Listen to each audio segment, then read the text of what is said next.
Hey, this is Old Gaming Guru. I'm going to do a video today on Dwarven Realms, a newer game that is out.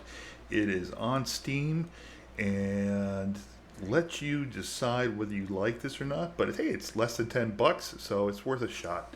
It kind of builds itself. It's a cross between Vampire Survivors and Diablo. So let's just dive into it right now. Okay, so when you first log in, it's going to actually ask you if you want to play a seasonal pass or a permanent pass. So I'm going for seasonal right now. So then once you pick your league, you go ahead and enter the realm. Okay, so I started playing this. This is only my second day, so I am still learning a lot about this game. And let me just tell you, I got to level 43 really quickly. And what you do is when you go in, you have this castle which you get after you do the tutorial. And it's got all your crafting benches and all sorts of stuff here. And then a portal that'll take you to other lands where you fight creatures, gather loot, so on and so forth. And you've got fellowships, so you've got actual guilds you can join, I guess. I have not done that yet. I feel embarrassed that I'm still really new at this, so I haven't jumped into a fellowship yet. But you got fellowships, you got a leaderboard, which will actually rank you among the people that are playing that league. And from what I saw, I'm ranked right now about 11,000. So not bad for my second day, but I don't know how many people are playing this, but there appear to be a lot from Steam numbers. So rather than walk you around through the entire thing, I'm going to go ahead and jump into a map really quick and show you what it's all about. So each little land you go to and you unlock goes in progress, and you can go back and refarm earlier lands, but once you jump in, you're thrown into this situation. You've got a weapon, you've got armor, all that's farmable, very much like a Diablo or a Path of Exile. You want to go ahead and probably auto attack unless you really feel like spamming your attack button a million times. You do that by double clicking. I found that a little bit frustrating. You gather resources by smashing stuff all over the place. You kill mobs at the same time. I think you guys have got this formula down pretty pat by now. So it reminds me a lot of look and feel of a little bit less dark Diablo.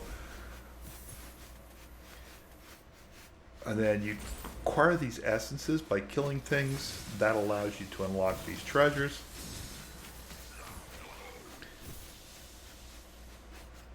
And unless you have enough essences, you can't unlock the treasure. Keep smashing stuff and getting stuff to craft with. Keep killing monsters, getting essences. And you've pretty much got the game down at its core. Now, your Q and your R buttons are programmed, and there's a mini boss. Your Q and your R buttons are set up so that you have special attacks that are assigned to them. You find what's called offhands that allow you to enable attacks as well from your character automatically. So you've got your special attacks, which you then get by picking a weapon of choice. There's a large number of weapons to pick from, I think like 10. So if you want to go bow, you can go bow, you can go magic. I mean, pretty cool. And I'm learning something now. I don't know what I just did, but I'm on a horse. So hey, I guess there's mounts too. And unfortunately, that's not good because I don't know how to get off this thing. All right. Well, the horses don't let me attack, so that's not good. I got to figure this out here. Okay. You can pause in game and change your inventory and gear. Okay, it's not under pets. You have pets as well. There's just so many things going on here. It's crazy. But I can pick up stuff. That's good. Okay, awesome. So I can also escape the mobs too. That's nice. So that might be a strategy for the future. And they can't seemingly hurt me as I'm running through it. Oh, interesting. Now if I can just figure out how to get off it.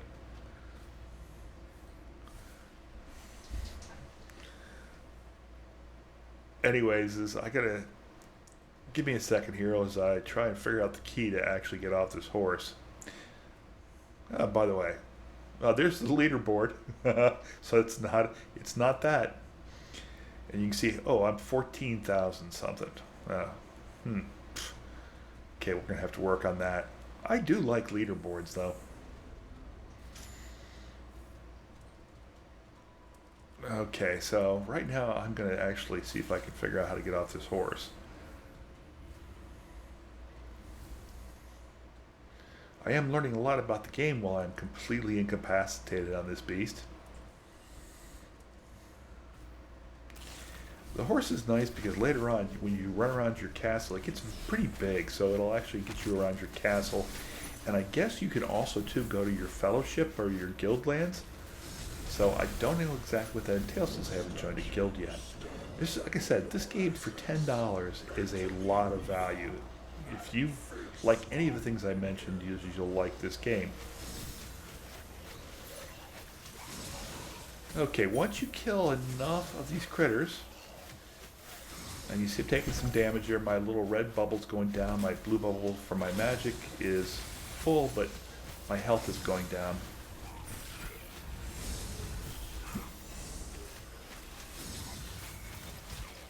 I keep picking up stuff.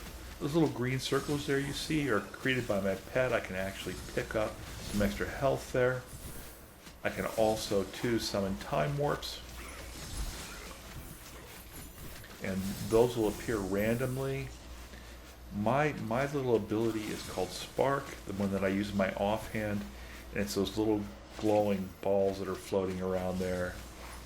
Like I said, there's a lot of different things you can do. You have a skill tree for each of your weapons to level that.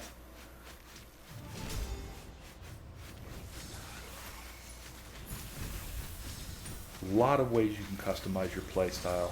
And I've only tried one, but I'm assuming that the other things like magery and spear and mace mallet or whatever it is, archer, all have different animations and stuff and different effects.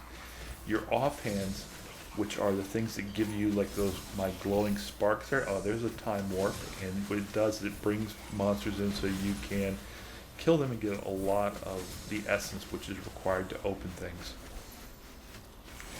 There's my pet's little healing thing, and it doesn't do much. I'm hoping I can find another pet. You get your biggest amounts of essence though when you actually kill those little yellow mini bosses.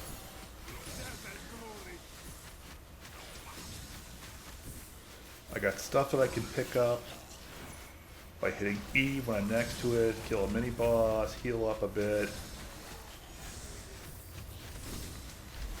This reminds me of a game that I love, which is Vampire Survivors. And let's get that time thing there so I can get a bunch of essences. You need a bunch of essences so that you can go ahead and open up the gate to kill the end boss. The end boss fights are really, really fun. They're pretty well designed. You'll see one here in a moment. Once I get through enough of these things. Okay, so now the portal over there to my upper left, right there, oh, now I moved away from it is now opened up, so I can now open that up. If you don't clear it fast enough, then it will give you a timer and you will time out of this particular region. So you got to make sure you kill all of, as much as you can, get everything you want, and then you move on to the boss. And so here's a boss fight. You can see my offhand is throwing out that lightning bolt. Things you can do in crafting is you can spec in extra boss damage, but I'm handling this guy pretty easy. Boom, and there he goes. Okay, so I got a couple health potions.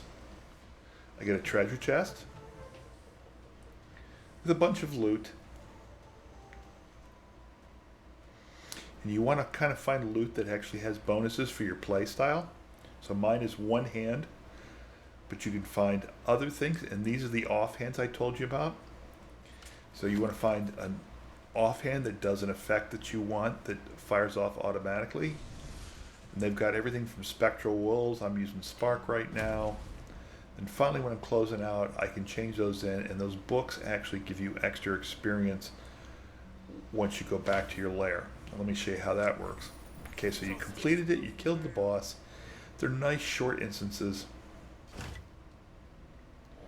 You can make them longer by obviously hanging out there, but here's where you turn in your books, Your books give you experience, and they also give you progress towards your daily quests. And yes, there are daily quests. So this is really like I said, Vampire Survivors, Diablo, MMO.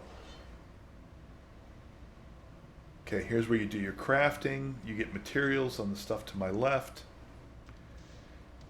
Okay, you have an Uber amulet right there, which basically allows you to level up a whole bunch of different things. And to create stuff, you just go ahead, click what you want. This is random though, so you're going to get one of 4 choices. So I'm creating a new ring here because I don't have a second ring. And it's limited, like Last Epoch, in the number of crafting, like they call it sparks or something here. But so the number of crafting slots determines how much you can craft an item before you can no longer craft it. All sorts of different loot. I'm just trying to find something here that's good for my build, which is I'm a one-handed sparks build.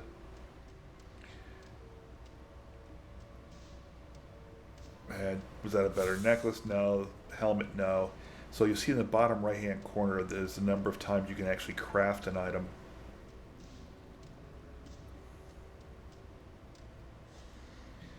You can also craft certain cards, which gives you additional abilities. Still figuring that out. You can buy stuff to actually craft stuff with. It is nice that everything you hover over tells you exactly what it's for, even if you don't know what it is that they're asking you to do. And you get crafting stations as you move through the maps. So you start off at level 1 map, level 2 map. Everything has a thing that it unlocks so far in my experience. But I am not to level 30 in terms of instances I've opened.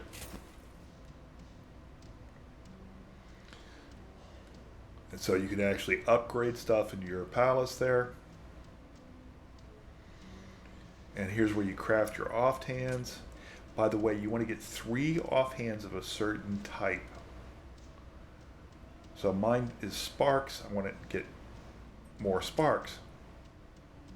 So save your upgrades until you actually have an offhand that you want.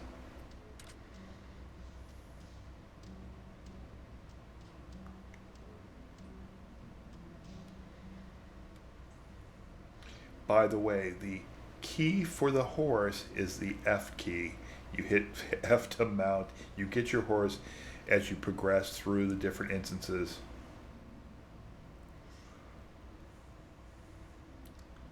Alright, so we're going to go back and do one more instance.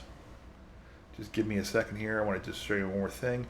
This is also pretty cool too. You get a little additional area of your castle, which is secret. That leads you to the fellowship or guild area. But now we're going to go ahead and go to another instance. Okay, here we go. So we're in a new instance. All right, so you're going to see a lot of the same things. We're destroying stuff for supplies. Try and grab as much stuff before the critters start coming out. Here they come.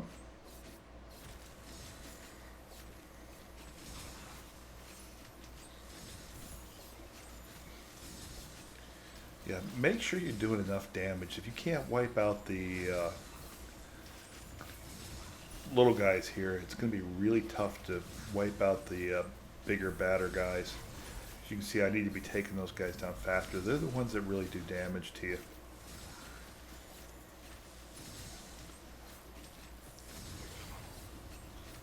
And you can see my sparks laying around on the ground there.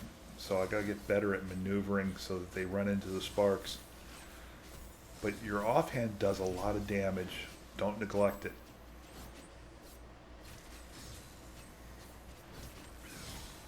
Destroy boxes, grab stuff with the E key.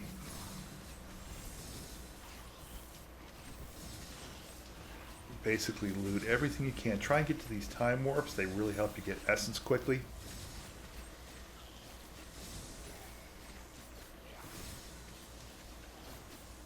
And the healing pet doesn't really heal you that much, but it heals magic and also health. So it is a good pet to have around in the beginning. I have not found another pet yet so far. But I think I'm only a couple hours into this game, so maybe I'm expecting too much. Well, hey, got a one-hander.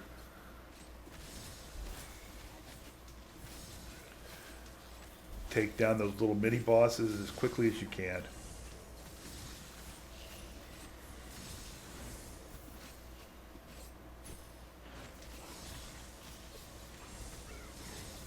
I don't know. It seems to be a lot of the mini bosses are the same. The critters do change, but the mini bosses pretty much, so far, everything I've encountered is you kind of run into the same one. And one of the things I'm a little bit worried about this game is it turning into a grind. But then again, too, I play PoE and Last Epoch, so they can both get to be a grind as well, too. I guess it's to be expected of this genre.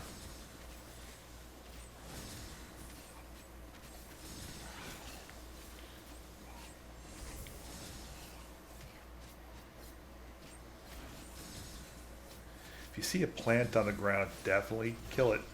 Go over it. Plants become very valuable later for crafting purposes. Not for health potions or anything, but for you to actually level some of your other things up.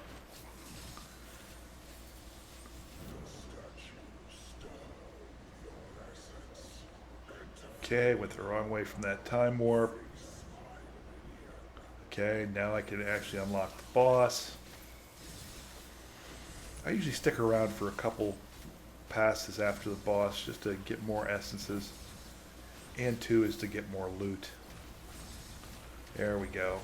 Grab that time warp. And there we go. Tons of essences to unlock the boss. Now don't forget, each of your weapons has a skill tree. And you can also level that up as well too. So check that. You also, every time you level up, you get skill points to put into different attributes. Excuse me. Those skill points are absolutely critical.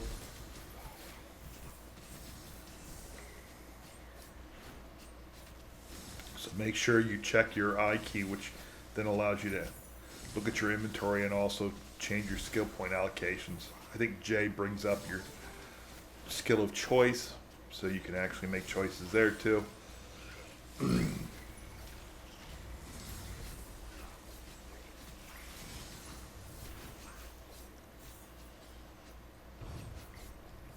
Alright, let's make a beeline to the boss. By the way, they can follow you. The mobs can follow you until you pass that second entranceway. Don't forget, double click is what enables your auto attack. And unless you are the type of person who loves nothing more than just clicking a button repeatedly, and I made quick work of that boss. And what I did was I used my Q and my R buttons to actually enable my special attacks, and it just makes mincemeat out of bosses if you're high enough level and you got enough skill points in the right places. It is kind of a pain though to turn on and off. The double click is kind of wonky. And then pick your offhand that you want, get your rewards, and that's it. So that's Dwarven Realms. Tell me what you guys think. Like and subscribe if you found it useful.